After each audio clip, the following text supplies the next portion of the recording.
রাধে রাধে বন্ধুরা, জয় শ্রীকৃষ্ণা। আশা করব সকল দর্শক বন্ধুরা সবাই খুব ভালো আছো, সুস্থ আছো। তবে প্রচণ্ড গরম চলছে, আর এই গরমে আমি গোপাল সোনাদের এবং রায়ের জন্য বানাচ্ছি এই পোশাক। তো গরমের জন্য যেমনই পোশাক পরাও না কেন, সেটা যেন একদম নরম সফট ধরনের হয়। আর অধিকাংশ ভিডিওতে দেখেছো যে আমি এই ধরনের পোশাক গোপাল সোনাদের বেশি পরিয়ে থাকি। আর এই ধরনের পোশাকগুলো এটা শীতেও বেশ আরামদায়ক, আর গরমের সময়, কারণ শীতের সোয়েটার পরে তার ভিতরে হালকা ধরনের পোশাক তো রাখতেই হবে। আর গরমের সময় কেবলমাত্র এই ধরনের পোশাক, সেটাও ভীষণ আরামদায়ক হয়। এগুলো একদমই মানে মোটা ধরনের কাপড় হয় না, ভীষণ হালকা ধরনের কাপড় হয়। তো এই ধরনের পোশাকগুলো পরালে আশা করি আমাদের গোপাল সোনাদের কষ্ট হবে না, এবং যাদের রাধারানীও আছে, বাল রাধারানী, তাদেরও কোনো কষ্ট হবে না।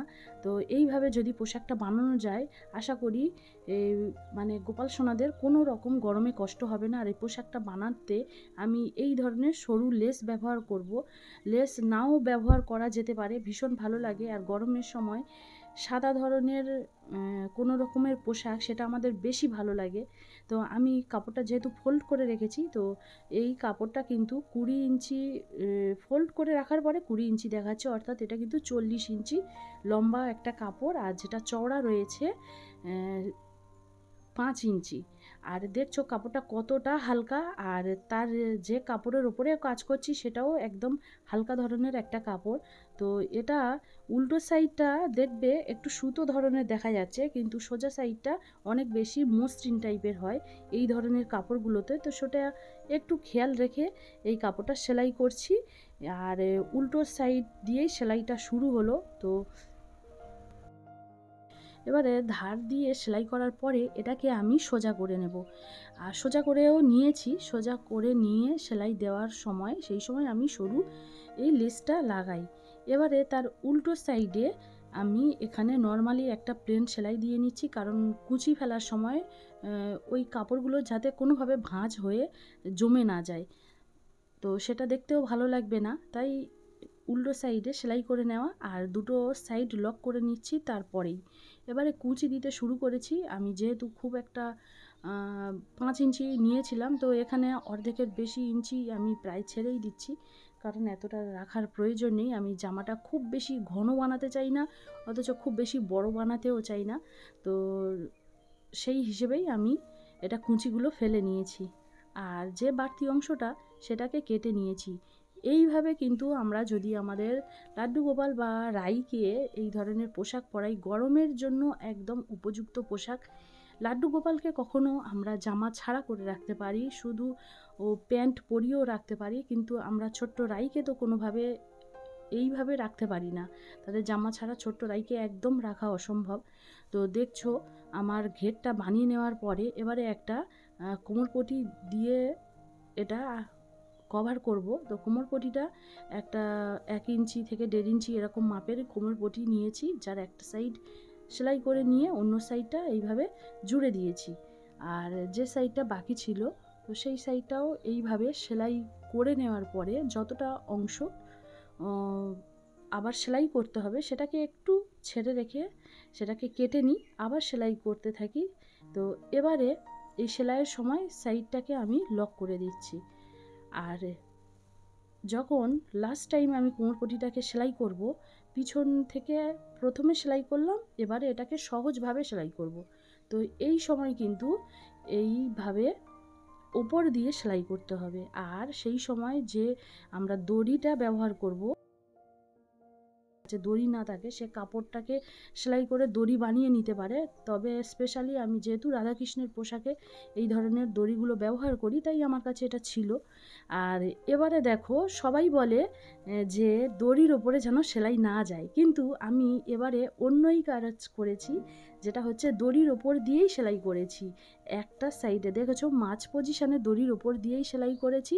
এটা করার কারণ হচ্ছে ছোট ছোট গোপাল সোনা বা রাইদের জামা যখন পরাই, যেহেতু ওরা ভীষণই ছোট হয় আর ওদের কোমরের সাইজটাও খুব একটা বেশি চওড়া হয় না, তো সেলাইয়ের পরে এখান দিয়ে যখন আমরা দড়িটাকে কোনোভাবে ধোয়াধুয়ি বা কাজের সময় দড়িটা যদি একবার টান পড়ে দড়িটা পুরোটাই বেরিয়ে চলে যায়, আর দ্বিতীয়বার ওই দড়িটাকে পরানো খুব মুশকিল হয়। তাই এবারে ঠিক করেছি যে সেলাইটা আমি কোথাও না কোথাও একটু দড়ির ওপরে নিয়ে যাব, যাতে দড়িটা সমেত সেলাই হয়ে যায়।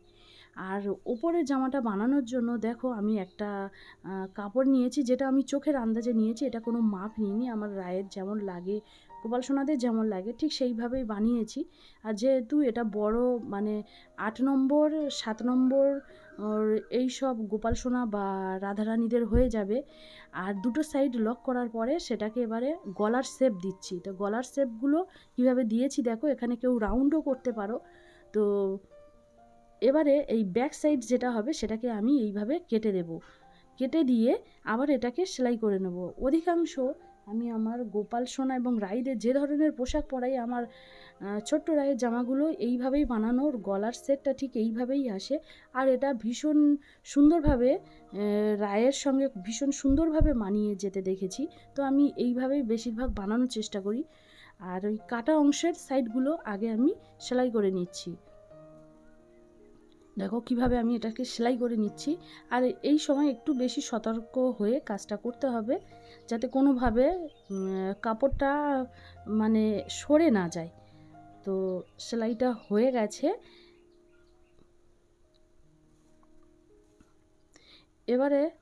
এবারে দেখছো এটাকে আমরা সোজা করে নেব। তো সোজা করাটা এইটাতে একটু মুশকিল হয়। সোজা করতে গেলে একটা সেফটি পিনের সাহায্যে আমরা এটাকে সোজা করে নেব।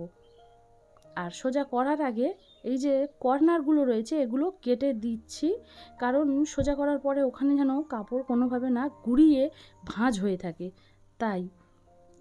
আর এবারে দেখছো এইগুলো ভীষণ ছোট ছোট হয়, তাই একটু সেফটি পিনের সাহায্য নিয়ে যদি এই কাজটা করা যায় তাহলে কিন্তু খুব ভালো লাগে। আর যাদের একদম ছোট্ট ধরনের গোপাল, তারা কিন্তু জাস্ট কাপড়টাকেই ফোল্ড করে একবারে সেলাই করে দিয়ে দিতে পারো, সেটা কিন্তু আরও বেশি ভালো হবে।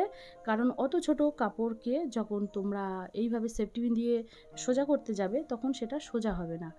আর এবারে দেখো এর এই সাইডে বর্ডার হিসেবে আমি একটু যে ধরনের লেস ঘেরে ব্যবহার করেছি সেই ধরনের লেস দিয়ে আমি এই ওপরের জামার যে বর্ডার হিসেবে সেটাই ব্যবহার করছি। তো এর দুটো সাইডে এই একই লেস দিয়ে আমি সেলাই করে নেব।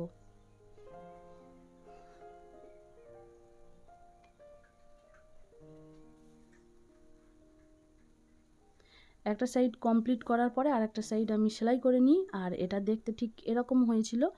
তো এবারে ঠিক এর যেটা মিডিল পয়েন্ট রয়েছে দেখো, যেটা এইভাবে ফোল্ড করে নেওয়ার পরে যেটা মিডিল পয়েন্ট রয়েছে ঠিক সেখানে রাখার পরে ওপর থেকে আমি দুবার এটাকে সেলাই দিয়ে দেব। একবার সেলাই দিলে কোনো অসুবিধা হয় না, বাট দুবার সেলাই দিলে এটা একটু মজবুতভাবে এখানে থেকে যায় আর সহজে এই জিনিসগুলো নষ্টও হয় না। তো বন্ধুরা দেখলে যে জামাগুলো আমি কিভাবে বানাই। তো যদি ভিডিওটা ভালো লাগে তাহলে অবশ্যই একটা লাইক শেয়ার কমেন্ট করে দিও।